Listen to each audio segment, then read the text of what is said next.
Conventional scholars have tended to react to this question with scorn that it's being asked, and even more, in some cases, with sputtering rage.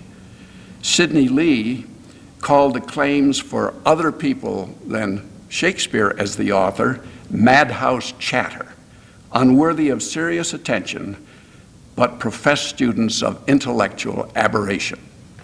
And there are some conventional scholars, I think, who even refuse to consider the arguments because they consider them to be so ridiculous. They view the proponents of another author as an absolute heresy, that you're making a sacrilegious attack on somebody who has almost attained the status of a god. Well, rather than calling them heretics, I'm going to this morning call them anti-Stratfordians. And by that term, anti-Stratfordians, I mean the people who don't believe that the Shakespeare who was born in Stratford could possibly have written the plays. And then the people who do believe that, we'll call them the Stratfordians. I hope that that terminology will be clear to you. Well, what are the reasons why this question has risen? I think the major reason that's presented by the anti-Stratfordians is that it couldn't be possible for a person who was born in Stratford, in the kind of atmosphere and environment that existed in that little town during his young years, could possibly have written the plays that are now credited to him. One of the reasons for this is that we know so little about him. It's often been said that everything that we know about Shakespeare, everything that we know for sure about the Shakespeare born in Stratford, could be put on one postcard. What are these facts? What do we know about Shakespeare of Stratford? Well, he was born on April 26 of 1564. He was the son of John and Mary Shakespeare. He married a pregnant Anne Hathaway on November 28, 1582. He had a daughter, Susanna, who was born a year later, and then 18 months after that, twin sons. Then Hamnet and Judith. Then from 1585 for up until about 1593, we know absolutely nothing. There is no recorded fact about what the Shakespeare of Stratford was doing. Then in 1593, Venus and Adonis was published under the Shakespeare name. The son, Hamnet, died in 1596, 3 years later.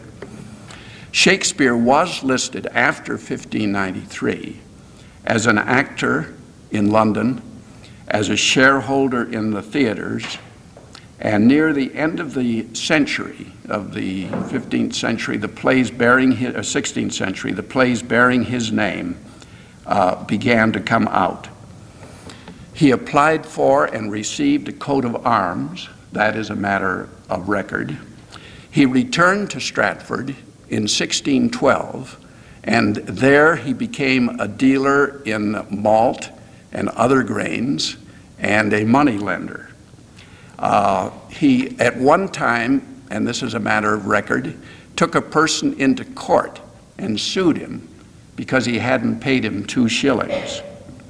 He wrote his will in 1616, and it has that famous part in it, leaving his second best bed to his wife Anne. And another interesting part of that will is that he made small bequests to 2 actors who had been in his company, John Hemming and Henry Condell, and we'll hear about them a little later. And 1 month after writing his will, he died at the age of 52, and the cause of death is not known. One might ask, when you go to the library and see up in the stacks volumes, The Life of Shakespeare that run for hundreds and hundreds of pages. How did the authors possibly get the information to write so much about him? Well, the answer is that they used the facts that I have just given you, and that then from that point on, it's speculation and imagination. It is not fact. There is nothing to support many of the statements that are made in those books. This February, I heard Brian Bedford, and I'm sure some of you did, over at the Michigan Theater. And I was interested when he was telling us in some detail about the education of Shakespeare. And I think he said that professors from Oxford University, which is close by Stratford, used to come down and teach in his school. As far as I know, there is absolutely no historical evidence that that sort of thing ever took place. But Bedford and others like him speculate that because of Shakespeare's wide grasp of information, he must have been taught by university professors. And that is the kind of thing that goes on as these books are written.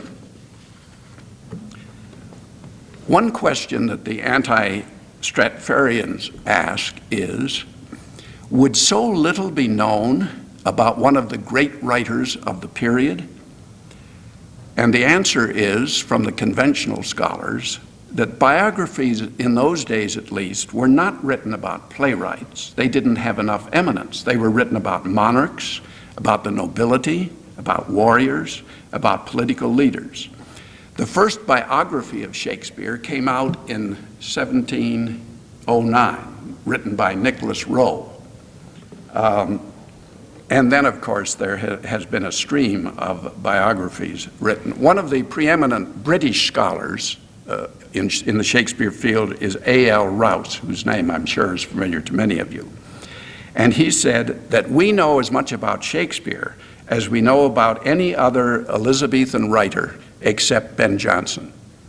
And our own G.B. Harrison, who was one of our distinguished professors in the Shakespeare field for many years, agrees that that's true, that we know just as much about Shakespeare as anyone, so they say that does not constitute an argument against his authorship. However, this isn't the only reason that doubts about the Shakespeare authorship have arisen. I said earlier that many people believe that it was impossible for a person born in Stratford of those days to have written the Shakespeare works. This conclusion is arrived at by matching what the author of the Shakespeare plays revealed about himself in his plays, and particularly in his sonnets, and then matching that against this Shakespeare who was born in Stratford. Well, one of the things that is very important is the dates when the plays were written. This is very difficult to pin down in many instances. And one of the reasons for the controversy between the anti-Stratfordians and the Stratfordians is that they disagree about when the plays were written. And the anti-Stratfordians have to disagree, because if they didn't, there would be nonsense in proposing some of the candidates that they've put forward, as we shall see in a few minutes. Generally, the anti-Stratfordians believe that the plays were written perhaps as much as 10 years earlier as a group than the Stratfordians believe. What else do the plays and sonnets tell us? Well, they tell us that the writer had a broad, expansive education. The German writer Goethe said, Shakespeare drew a sponge over the table of human knowledge. He was familiar with Latin, with Greek, and in his plays he draws extensively on the classics. He was acquainted with the French and Italian languages. He uses French in a funny way, as you all remember, in Henry V. He knew botany, he knew biology. In his plays, he mentions 62 different kinds of birds. And at one time, there was a person who decided that the United States should have all of the birds as part of our environment that are mentioned in the Shakespeare plays. and so he ventured to bring those that weren't here over. Unfortunately, one of those birds was the starling. Third, the person who wrote the Shakespeare plays, and this is a point that is very important, had a profound knowledge of the law. He uses legal terms and legal incidents in a very pervasive way throughout his writing. Some said that the person who wrote those plays must have been a lawyer. Fourth, the writer of the Shakespeare plays was obviously a great traveler. He knew the ways of the sea. He obviously must have visited Italy because it's the location of some of his best-known plays, Othello, The Merchant of Venice, Romeo and Juliet, The Taming of the Shrew. Fifth, and I think this is a very important point, he was a writer who was very familiar with court scenes and the ways of the aristocracy. This writer, moreover, seemed to scorn the lower classes, and in many instances in his plays, he makes fun of them. The conclusion we draw from this is that he must have been a member of the nobility. One can wonder, how did this lowly person from Stratford become so well versed in the way in which nobles speak and in the way in which courts carry on their business and so forth? And that is a very great puzzle. A sixth point is that the writer of the Shakespeare plays displayed extensive knowledge of the theater, and from that developed his craftsmanship as a playwright, and he is one of the greatest craftsmen who ever wrote in this field. He showed his knowledge of acting, you recall, in Hamlet, when he gave his speech to the players and told them how they should perform. He used the play in Hamlet to catch the conscience of the king. There's an interior play in Hamlet. He employed theatrical figures of speech, as in the speech of Jaques and As You Like It, All the World's a Stage. Seventh, the plays reveal that the writer of the Shakespeare plays had a deep understanding of human nature. He also was a person who was very obsessed with the idea of honor. That word occurs in his plays 695 times. He was a complex person, obviously, who had a very sophisticated outlook on life. Could the Stratford Shakespeare have been that kind of person? Well, let's ask how he matches these criteria. The conventional dating of the plays fit Shakespeare's life. He could have written them.